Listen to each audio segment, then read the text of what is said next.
جبریل نے کہا کہ اے ابراہیم تو کہے تو ہم اس آگ کو بجھا دیں، لیکن حضرت ابراہیم علیہ السلام کا بھروسہ اللہ کی ذات پر تھا۔ حسبنا اللہ و نعم الوکیل، کہ میرے لیے میرا اللہ کافی ہے۔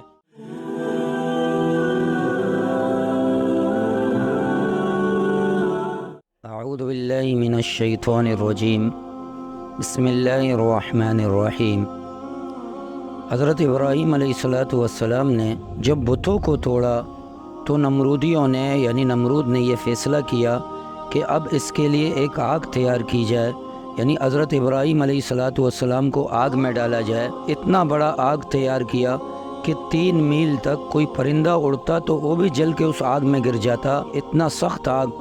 پھر اب حضرت ابراہیم علیہ السلام کے لیے تیار کیا گیا۔ یہ سوچ رہے تھے کہ حضرت ابراہیم علیہ السلام کو آگ میں کس طرح پھینکے، تو ایک منجیک جولا تیار کیا گیا کہ جس کے ذریعے کھینچا جائے اور حضرت ابراہیم علیہ السلام آگ میں چلے جائیں۔ اس منجیک کو کھینچا گیا تو حضرت ابراہیم علیہ السلام کو آگ میں پھینکنے کے لیے جب آگ میں پھینکنے کا ارادہ انہوں نے کیا تو عرش میں فرشتوں میں ہلچل مچ گئی کہ اے اللہ، یہ خلیل کے ساتھ کیا ہو رہا ہے؟ آپ ہمیں اجازت دیں کہ ہم اس کی مدد کریں۔ تو اللہ نے فرمایا کہ خلیل حضرت ابراہیم علیہ السلام اگر تم سے مدد طلب کریں تو تم اس کی مدد کر لینا، لیکن حضرت ابراہیم علیہ السلام کا کامل بھروسہ اللہ کی طرف تھا۔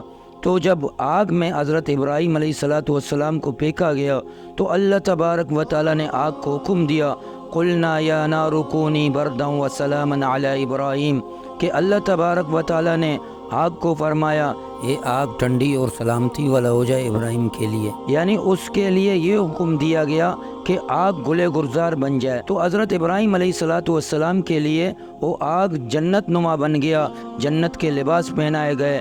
پھر اس آگ میں یعنی پورا جنت کا مقام تھا کہ پرندے بھی تھے۔ تو نمرود کی بیٹی نے جب اوپر سے دیکھا تو ایمان لے آئی کہ حضرت ابراہیم علیہ السلام آگ میں تو مزے کر رہے ہیں، لیکن جب آگ میں پھینکا تو فرشتے آئے، پہلے جبریل آئے۔ جبریل نے کہا کہ اے ابراہیم تو کہے تو ہم اس آگ کو بجھا دیں، لیکن حضرت ابراہیم علیہ السلام کا بھروسہ اللہ کی ذات پر تھا۔ حسبنا اللہ و نعم الوکیل، کہ میرے لیے میرا اللہ کافی ہے، میرا اللہ بہترین مددگار ہے۔ بھروسہ اللہ کی طرف تھا۔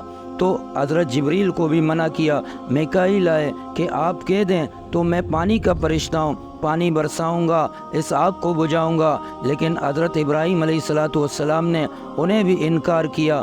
بھروسہ اللہ کی ذات پر تھا تو اللہ تبارک و تعالیٰ نے آگ کو اس کے لیے جنت بنا دیا، یعنی اللہ نے آزمائش لیا لیکن ابراہیم علیہ السلام آزمائش پر پورے اترے تو اللہ نے انعامات جاری کر دیے۔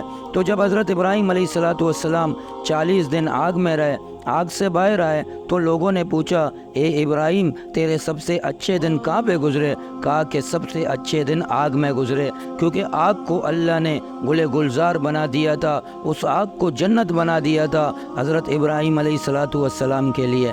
وآخر دعوانا الحمد للہ رب العالمین۔